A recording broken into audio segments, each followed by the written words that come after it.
As a young kid, I always knew my pop said, if you want to be the best, you got to sacrifice. LaMelo Ball was arguably the most popular high school basketball player ever. At the age of 15, he scored 92 points in a game, the second most points in California high school history. So I wasn't expecting to get that high. If I knew if I was going for that high, I believe in the hundreds. When he was 16, LaMelo had his own signature shoe. He was a reality TV star and was driving a Lamborghini. What kind of car do you drive now?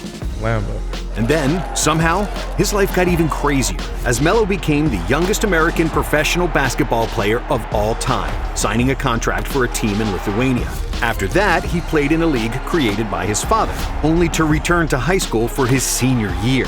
LaMelo had the strangest basketball upbringing ever. The Ball family was a basketball version of the Kardashians. LaVar Ball's laughing at all of us. He's become like the Kardashian of the NBA. And despite all the turmoil, the cameras, and the pressure created by his dad and his outrageous statements, Melo became an NBA All-Star. He has the flashiness, he has the style, he has the personality. There's zero fear at all, and that is what makes him special. His speed, his quickness, his ability to make shots at all facets, in the paint. He moves the ball, he has a high IQ. This is the unusual story of LaMelo Ball, a viral high schooler that became one of the best and most unique players in the NBA. He is Showtime. He has possibly has the potential to be the face of the NBA in a couple of years. Somebody got to be better than Michael Jordan. Why not you?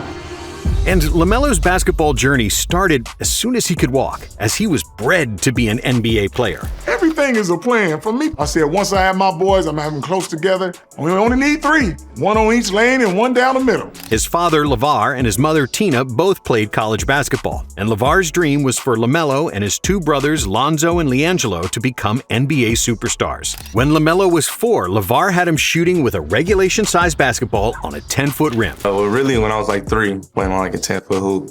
Melo made his first half-court shot at 6, and by 7, he was hitting from half-court regularly. Since he didn't have the strength to shoot from long distances, Melo had to get his palms under the ball and push it with 2 hands. And because basketball was a family affair, LaMelo embraced it. Whenever he was growing up, a basketball went with him. All 3 of them have the same competitive nature. They're competitive about everything. They don't want to lose, and they get that from me. Going to the store, to a friend's house, or a local McDonald's, Melo was always keeping a live dribble, crossing over trash cans and fire hydrants on the street. LaVar always had Melo playing with kids 5 or 6 years older than him, which wasn't easy on him, and he actually wanted to quit basketball on several occasions. A lot of people be like, oh, you push them to the limit. No, I guide them to the limit. I tell them what to do and get it done. But if I gotta push you, this ain't for you. But LaVar would always tell him, if you're not going to be a basketball player, what else are you gonna do? For the Ball brothers, there was no plan B, and basketball was all they knew and their only career option. If you work hard enough and you want it bad enough, everything is possible. And LaVar was there every step of the way, cheering him on, but also being tough on his boys and not babying them in order to toughen them up. When LaMelo was 6, he jumped from a high wall to the pool in the family's backyard. He kept doing it until he fell from the wall and sprained his ankle. Melo couldn't walk for days, so LiAngelo gave him piggyback rides, until LaVar saw and went crazy. Why the F are you giving this dude a piggy ride? Put his ass down. And when LaMelo tried to walk, his ankle was hurting like hell. But that didn't matter for LaVar, who tried to teach him a lesson, and LaMelo had to walk through the pain. My boys understand that, hey, this is serious business, but we're gonna do everything from the inside of the game to the outside of the game. That's gonna be completely different. And while some may disagree with this parenting style, it's hard to argue with the results. I got a nice little system here. As soon as the boys come home from school and practice, we make about 200 shots on the shooting machines. Lonzo became one of the best high school players in the country. LiAngelo was also really good. And because LaVar wanted all 3 brothers on the same varsity team, LaMelo skipped a grade to join Lonzo for his senior year, and LiAngelo, who was a junior, on a stacked Chino Hills team. Their cousin Andre Ball was also on the team, just like Onyeka Okongwu, another future NBA lottery pick. So we're playing with 2 guys that have varsity experience in Jello and Zoe. And we're in this game with 3 guys, 2 freshmen, no varsity experience. And this Chino Hills team is widely regarded as one of the best high school teams of all time. That is our goal, to be number 1 in the nation, to be undefeated. LaMelo was only 13 years old in his high school debut, but despite being 5'10" and 120 pounds, Melo scored a team-high 27 points, including 5 three-pointers. With 3 future NBA players, Chino Hills dominated the competition, finishing the season 35-0 and winning the state championship. Their undefeated team is ranked number 1 in the entire country. They averaged 122 points per 40 minutes, with a 28-point margin of victory, including an incredible 89-point win in the opening game of the season. You got to dream big, because it's all a mindset. And with that being said, showing that when you have teamwork and hard work, anything you put your mind to can be done. Chino Hills was an extension of LeVar's AAU team called the Big Ballers, which played with insane pace, shooting deep threes whenever and wherever. Before the pace and space era was fully embraced in the NBA, Steph Curry made 16 threes from 30-plus feet in the 2015 NBA season, and LaMelo hit more than that as a freshman in 2016. Despite his lack of size and strength, LaMelo had the ultimate green light, and oftentimes he was shooting as soon as he crossed half court. But despite his wild shot selection that was deemed sacrilegious by traditional basketball thinking, there was a method to the madness, as LaMelo had been practicing these kind of shots since he was young. My thing is, a bad shot is a shot you don't practice. If you practice shooting from 30, 40 feet, that can be a good shot. It's better to shoot a 30-footer with nobody in your face and go through your technique and your form as opposed to shooting right on the three-point line with a hand in your face. And despite Chino Hills making headlines with their undefeated season, unconventional basketball, and 3 Ball brothers, the real media mayhem started in the 2016-2017 season when LaMelo was a sophomore. In December of 2016, near the end of a game against Rancho Mirage, one of the opposing players trash-talks LaMelo, who slowly dribbled the ball up the court. As he was approaching the half-court line, Melo kept pointing at it before casually pulling up from mid-court. The ball went in without touching the rim, and the shot went viral. You weren't surprised? No. Because tell me you had made one before, and 8 or 8 you said? Even Steph Curry was asked about it during an NBA press conference, and Steph complimented Ball, saying it takes a lot of confidence to take and make that shot. Some confidence right there for him to call a shot like Babe Ruth and knock it down and act like it doesn't happen. So shout out to him. On February 4th, 2017, Melo suffered the first loss of his high school career against Oak Hill Academy, which snapped a 60-game win streak for Chino Hills. But just 3 days later, LaMelo made the national headlines once more, after he scored an unbelievable 92 points against Los Osos, including 41 points in the fourth quarter. Game for the ages last night from Chino Hills sophomore LaMelo Ball, who scored 92 points against Los Osos. Every time he shot the ball, they was like, is that bucket going in? He gonna catch and make this?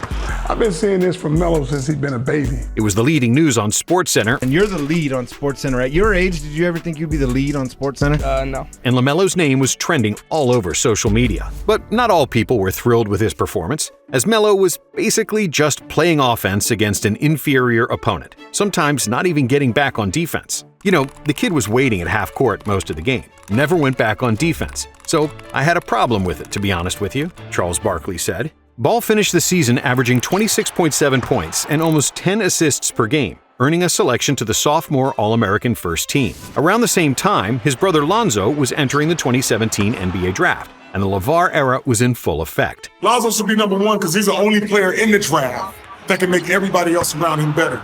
LeVar became a national sensation for his media appearances and outlandish claims, such as him being able to beat Michael Jordan one-on-one. Why would you say something so blasphemous? In my heyday, he would need help. One-on-one, I'm undefeated, never lost. And saying that Lonzo was already a better player than Steph Curry. You think he can be as good as Steph Curry in the NBA? Heck no! He's gonna be better than Steph Curry in the NBA.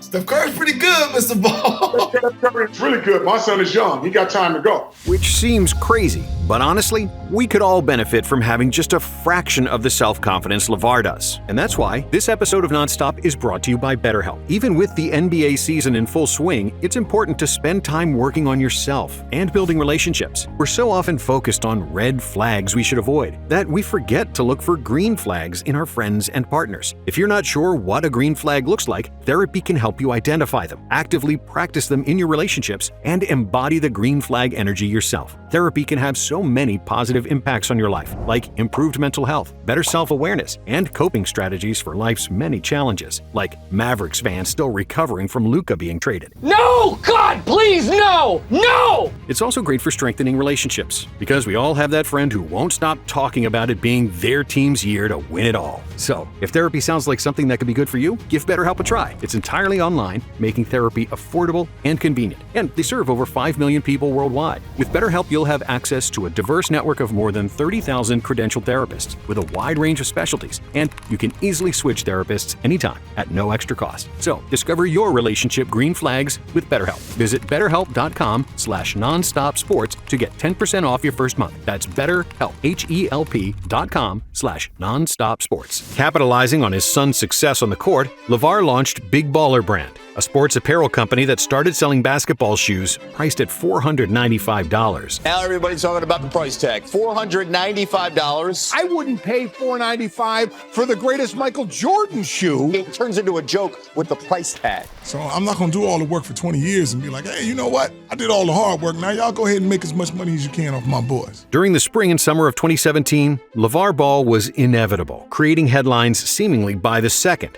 But his marketing campaign worked, as everybody was now familiar with the Big Baller brand, especially after Lonzo got drafted second overall by the Lakers in the 2017 NBA Draft. With the second pick in the 2017 NBA Draft, the Los Angeles Lakers select Lonzo Ball.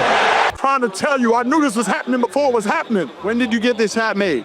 When he was a baby. But before the NBA season even started, and before LaVar started criticizing the Lakers coach Luke Walton, What's my biggest issue with Luke Walton is the way he plays my son. If you don't have a system or you don't understand what you're getting ready to do, you're not going to win. We're not concerned with what parents think of how we're coaching the team. he broke the internet once again after he announced that his son LaMelo would drop out of Chino Hills and be homeschooled. LaVar Ball is known for making bold moves. The latest, pulling youngest son LaMelo out of Chino Hills High School and told the LA Times, I'm going to make him the best basketball player ever. He came in with his own mindset, like he gonna change the whole program.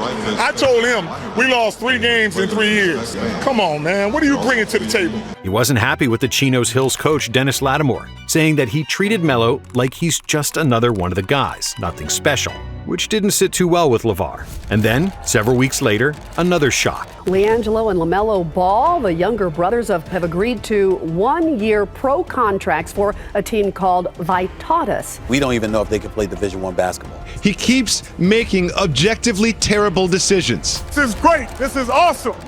Like we happy to have a new chapter in our lives. I'm just ready to get started. I'm really excited to be here, so just to get better. Just came here to play basketball, that's it. On December 11th, 2017, Melo signed with Prevailed of the Lithuanian Basketball League, together with his brother LiAngelo.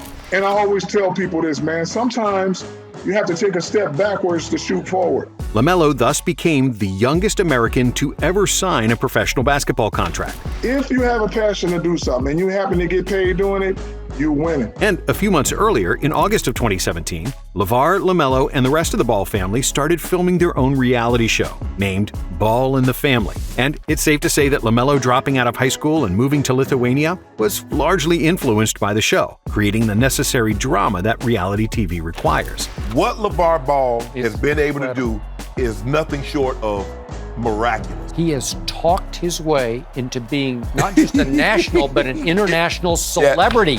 And on top of that, LaVar realized that there was enormous marketing potential within himself and his sons. And because there was no NIL deals back then, he didn't want that potential to earn $0. This just shows that the hard work that we put in to build a brand is really paying off. Despite Lonzo already making millions in the NBA, LaVar wanted to cash in, have more attention, and push the Big Baller brand forward. And that's why he chose Prevailed, a town of 10,000 people and a club near the bottom of the standings in the Lithuanian League. LaVar made a deal with Prevailed that the Big Baller brand would be sponsored in every game, and they immediately dropped out of the Baltic Basketball League so they could organize various exhibition games sponsored by Big Baller brand. That sort of marketing stunt wouldn't be possible with a bigger club, and that's why LaMelo went from sunny California to a freezing little town in Lithuania. where there was nothing to do but play basketball. But despite the language barrier, horrible weather, and the pain of seeing his mother barely able to walk after suffering a stroke, LaMelo never complained. Just like when he was 6 and forced to walk on a bad ankle, Melo was conditioned to persevere in a tough environment and just keep playing ball. In the 5 exhibition games he played under the Triple B sponsorship, LaMelo averaged more than 30 points per game because the competition was inadequate, to say the least. However, when he had to play against grown men in the Lithuanian League, he struggled. LaMelo was only 16. He was still growing and quite skinny. Not to mention, it was the first time he played real, organized basketball. He ended up playing only 8 pro games, averaging 6.5 points and 2.4 assists, shooting 27% from the field in 13 minutes per game. LeVar was constantly arguing with the P&I head coach for more playing time for LaMelo. Not a good way to coach. You got to change with that. If you're not going to change, you're going to keep losing. But it was clear that this episode wasn't going to end well, and that LaMelo couldn't throw up 40-foot threes as he did with Chino Hills. Unsurprisingly, once the season was over in late April, the Ball family left Lithuania. But LaMelo's next career choice was the weirdest of them all. His father started his own basketball league called the Junior Basketball Association, or JBA. Like I said, the JBA is a heck of a league. And it's going to be one of the most exciting ever to be a part of this. Which was supposed to be an alternative to college basketball and a league where prep-to-pro players could earn money, unlike the NCAA. What I'm doing right here with the JBA is the elite of the elite. The JBA was fully funded by Big Baller Brand, and players were required to wear the brand's merchandise. Each player was promised $3,000 per month and 60% of their jersey sales, in addition to other endorsement deals. Man, where does Big Baller Brand have the cash to be paying these guys? I don't think LaVar can pull this off. This league doesn't exist. No venues have been secured. What is LaVar Ball doing now? I love it when they say, oh, it's a cockamamie scheme. It ain't going to work. It ain't going to do it. Okay, we'll see. 8 teams were formed, with players aged 16 to 21. However, other than LaMelo and LiAngelo, LaVar failed to attract other blue-chip prospects, which really wasn't surprising. The whole project was an abomination, with the level of competition far below Division I and even Division II college basketball. In the end, LaMelo only played 8 games, which were more exhibition than real basketball, averaging 40 points, 15 rebounds, and 11 assists per game. After LaMelo and the Los Angeles Ballers won the JBA championship, he decided to return to high school for his senior season, after which the JBA league folded. The next stop on LaMelo's unusual basketball journey was the Spire Academy in Ohio, a previously unknown private institution of about 40 full-time students. I wanted to live my life and do the high school experience, and then after this, I'm looking forward to going to college and, playing for a top-notch team. And when LaMelo showed up, it was like a circus, because Melo came in a package deal with LaVar and a whole TV crew filming their show, Ball and the Family. A number of prominent high school teams canceled their matchups with Spire because Ball's professional experience would threaten their eligibility to compete for a state championship. Some teams don't want to play us. They're saying that because he's a pro. I look at it as fear. And even though all the people working at Spire, the coaches, and LaMelo's teammates had nothing negative to say about him, as he kept a low profile and wasn't acting like a diva and was generally very humble and pleasant on and off the court, everything else surrounding Melo was a nightmare. And the school vowed to never do something like that again. In his 4 months there, Ball did impress with his basketball skills, and one of the coaches said that Melo was the best high school passer he'd ever seen in over 20 years of coaching. But because of his professional experience in Lithuania, LaMelo was ineligible to play college basketball, so he needed to choose one more stop before declaring for the NBA draft. This is not how his dad drew it up, Skip. His dad made some decisions that put his son in this predicament, and this is the avenue. This is the road that they got to travel down in order to get to their final destination. Ball explored various options, such as playing in the G League or China, before ultimately settling for the Australian NBL League and their team, the Illawarra Hawks. Australia has a fantastic development system. If I were advising someone said, where are you going to go to develop? Australia is one of the best places to do that. I just think it's the best route for me. I'm trying to be the #1 pick for the 2020 draft. Just like Pri and I, the Hawks were one of the least successful teams in Australia, and the Ball family chose Illawarra because Melo could be their best player. I heard they got great strength and conditioning over there, so off the court, that'd be good. The Hawks marketing manager said that the announcement of LaMelo's signing generated $1.6 1.6 billion impressions across the NBL's social channels. Over 1 million viewers in the U.S. streamed LaMelo's debut against the Brisbane Bullets on Facebook, which was an NBL record. Australian sport has never seen nothing like this. I love playing in front of packed out crowds and stuff. That's when the gym's the loudest, so gotta love that. And even though he was not yet an NBA player, LaMelo had more Instagram followers than all but 9 NBA players and all but 3 NBA franchises. But as much attention as he attracted, it was clear he didn't want any of it.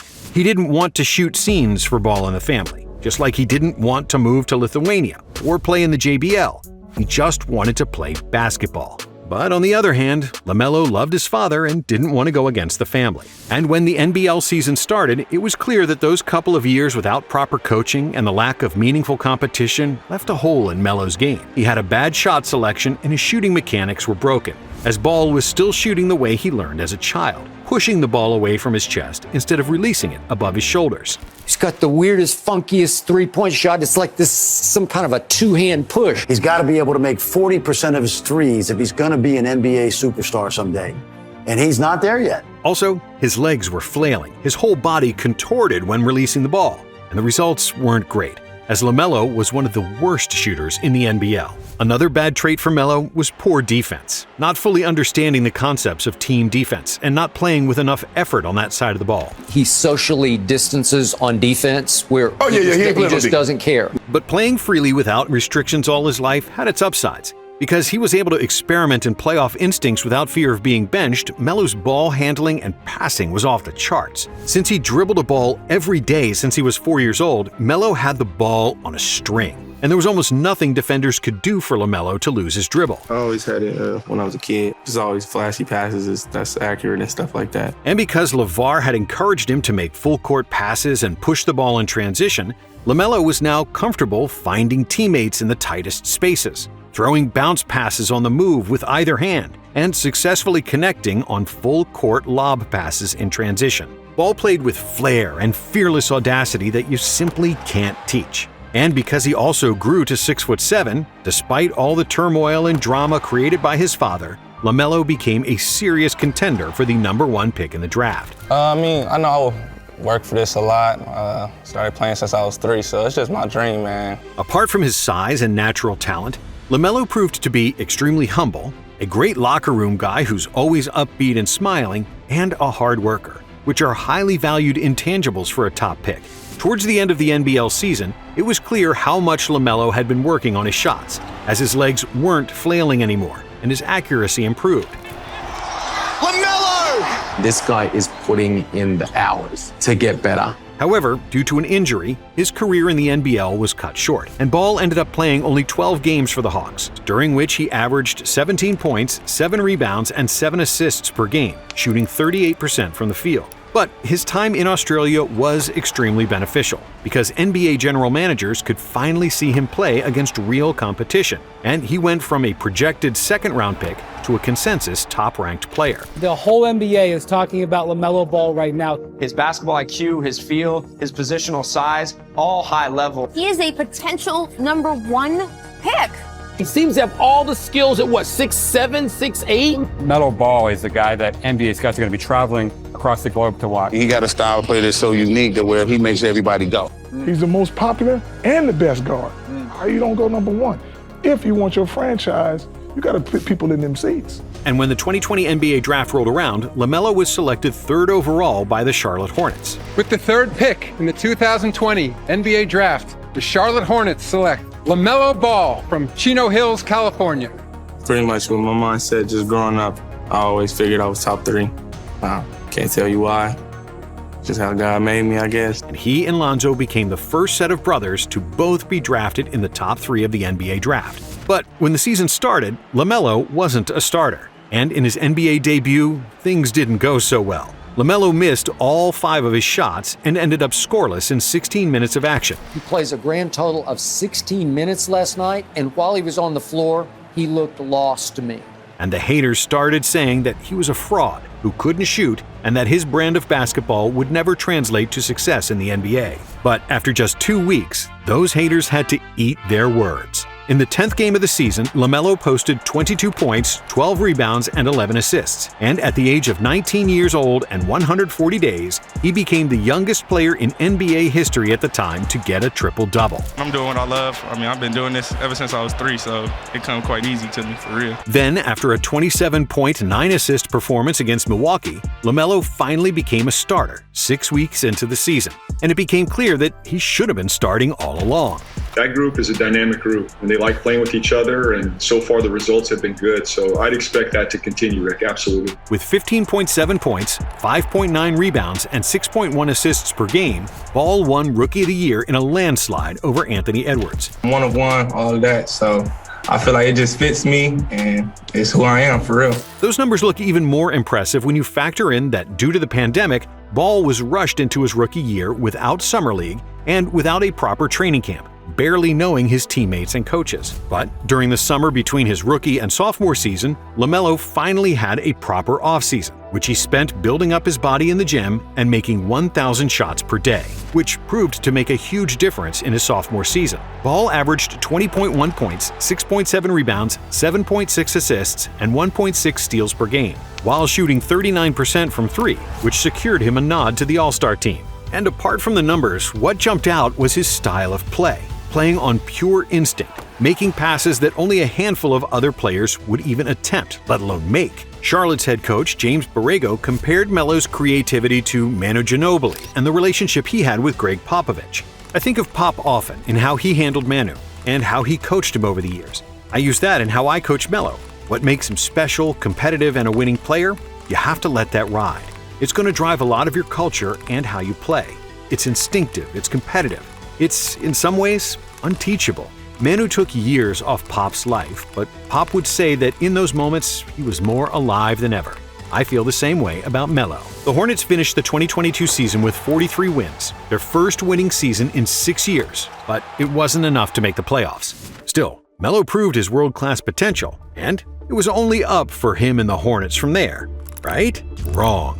In the next 2 seasons, Ball missed 106 of 164 possible regular season games due to various injuries, and the Hornets won just 29% of their games in those 2 years without their young superstar. But when he finally returned fully healthy for the 24-25 season, Melo came back with guns blazing. Ball is currently averaging just under 22.8 field goal attempts per game, which leads the league, and his 11.9 three-point attempts per game is also the league high. On top of that, he's averaging 27.3 points and 7.2 assists per game, taking some of the most impossible shots we've ever seen. Actually, scratch that. He's taking shots that we've never seen before, playing with the same flair and confidence he exhibited when he was a 120-pound, 13-year-old at Chino Hills. However, despite the talent of LaMelo and Brandon Miller, the Hornets are not a great team, and it's highly unlikely that they will make the playoffs in 2025. But Melo's talent is simply undeniable, and the craziest part is that he's still only 23 years old.